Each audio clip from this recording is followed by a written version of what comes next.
What's up, YouTube? Welcome back to another daily scuttlebutt with Ivy's Family Factotum. I'm Anson, and I'm getting out of here. I've had enough. Nah. I actually got to head into town because we have run out of propane. And now that we are into second winter,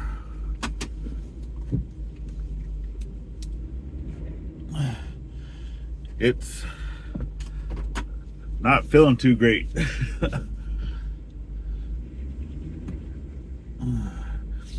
And right now Dad's truck's in the way because he's still working on it.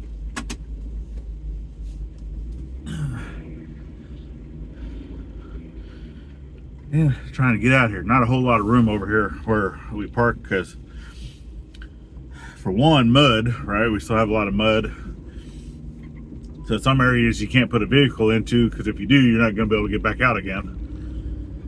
And then, two, just how the land is laid out over here where we would normally park, or where we plan to normally park in the future, is where the shop is and where the playhouse is and such. So yeah, it's kind of hard to park there when there's buildings there. So, but in the future, right, that will become a thing. Obviously, there's plenty of parking up at the front of the property, but no one wants to do that, you know, and then having to walk across the bridge and all that. So yeah, especially when it's cold out or if it's rainy out or any of those things. Oh, safety first, as the kiddo says. Always gotta buckle up. This truck, it has a light, but it does not have a bell or anything. That annoyance of things.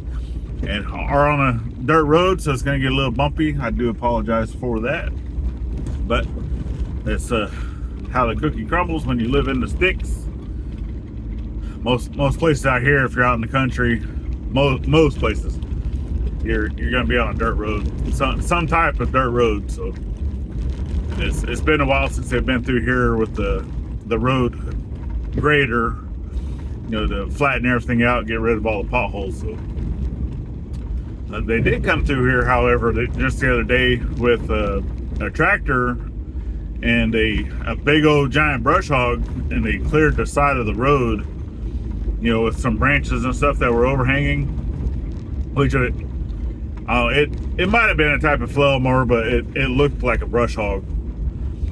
And then, but the thing with that is they don't come back through and clean up the branches that fall down from the trees. They just leave them lie. And I guess they leave it up to the homeowner or whoever owns that property to come clean it up, or the whatever. I don't know. I'm just glad that we'd already had our fence line cleared out. Stupid radio. But I'm just glad that we already had our fence line, you know, cleared out for the most part. That way they wouldn't be making that mess on our property. You know, because it's one thing, you know, whenever the county comes and does their work, obviously they're doing, you know, what they're being paid to do, basically, but they're not going above and beyond to clean it up. You know, same thing with like the guys that clear the high line wires. I mean, they'll come through and they'll clean up a little bit, you know, the big stuff, but most of that just goes through a little mulching machine or whatever, and it just lays there. So if they're doing that on your property, it's your responsibility as the homeowner or property owner to finish the job, right? So that kind of gets aggravating a little bit. Hence the reason why, you know, we're trying to clear that stuff out and not have to deal with that, because it'd already be clean. And then we're going to utilize that power line right there, since it's already an easement and you can't build anything on it. I mean, you can put animals there, but you know, with that, if you put any type of fencing or gates, they need to have access to that. so it can't be locked, right? Or if it is locked, they would need to be able to put a lock on it so they have access to come in basically whenever they want. Because if they don't, then they're going to cut your fence. And that had happened on this property, because the barbed wire that was going around the property was already cut down in those areas that gave them access. Because like I said, this property sat, you know, vacant for 7 years. And I'd say that with quotes because there was definitely signs of, you know, folks coming onto the property and helping themselves to whatever they wanted.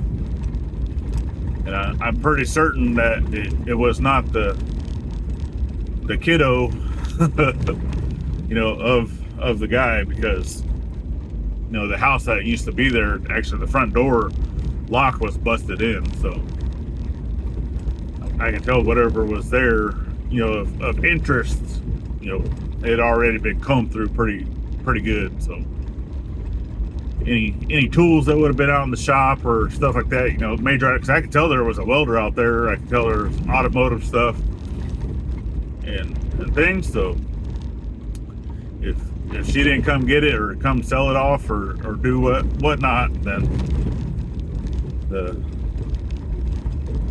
local neighborhood came and helped themselves to it. That happens, and that's one of the reasons why we have cameras and all that other stuff on our property. And I would not mind getting a few more.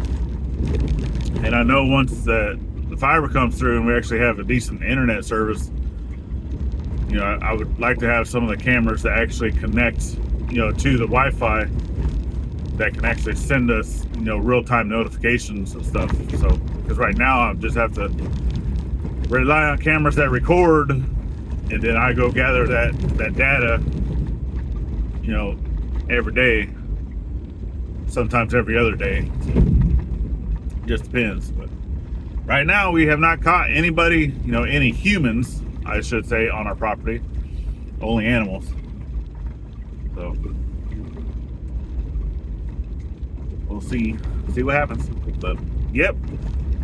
So why am I heading in town? Well, I said I was already going in to get propane because it's cold. It's getting down to the 20s, you know, here at night, and we have 0 propane. We ran out last night, so I'm gonna go ahead and run to town and fill up our propane tanks. Right now I'm just doing the small bottles. You know, it's the 20-pound bottles, and then I have the big 100-pound tank, but right now, you know, we're trying to put our money elsewhere. So I'm also going to be running into the hardware store to grab some stuff so I can finish off the riser onto the septic tank, get that finished up. I would also like to look and see if I can't get some type of, you know, line temporarily that can connect to the out you know, side of the septic tank, just be able to run, you know, some hose towards the creek until we can get that leach field done. Because right now, right, we're at a standstill, being able to do work until I can get a backhoe. So, and that's what I had said, you know, on the previous video of, you know, we're very thankful, and we love our community, you know, be able to reach out and help out and stuff. But then we're also become part of that schedule, right? And whenever you try to be on your own schedule of doing things, and you're having to, you know, get the help from others, and you just have to kind of take a chill and relax and wait your turn. That's all you can do. So, but we do not have a problem with waiting. That's not an issue. Because right now we can't afford to hire a backhoe. So if we need backhoe service, and there's folks within the community that can do it and say that they'll come do it, then all we can do is sit around and wait, right? It's definitely, like I said, greatly appreciated. And we love y'all, and we definitely thank you for helping with everything we got. and we were able to go and grab the wood chipper. So we got that will be coming out. I'm gonna do a video and stuff on that. Plus Dad is looking over the machine and stuff, getting it, you know, tip top squared away, because the channel and folks that we've gotten it from said that the battery was dead. He had to jump it, and you know, just going out and trying to crank it didn't want to start right away. Obviously it's cold too, but he does believe that, you know, a possible water getting into the carburetor and whatnot, that it's just going to be cleaned out. So Dad's going to take a look at it, get it all tip top and good to go, because it's a brand new machine. It's only been used once, and we'll get it going. So our Dad will get it going. I won't say we. That's all Dad when it comes to the small motor repair, small engine repair. So, but all right, I'm gonna go ahead and get into town and do what I need to do. So we definitely appreciate y'all for following the journey. Stick with us. We have a lot more coming. Just right now, you know, we're kind of waiting for the machinery on some of these projects, but we're still going to try to gather up. You know, we're also waiting on our tax return to be able to go get materials and stuff for the next portion of our gathering house project. So we definitely thank you guys, and remember, last but not least, to always thank a veteran at every chance you get, not only on Veterans Day. And I'll see you tomorrow, hopefully. Later, y'all.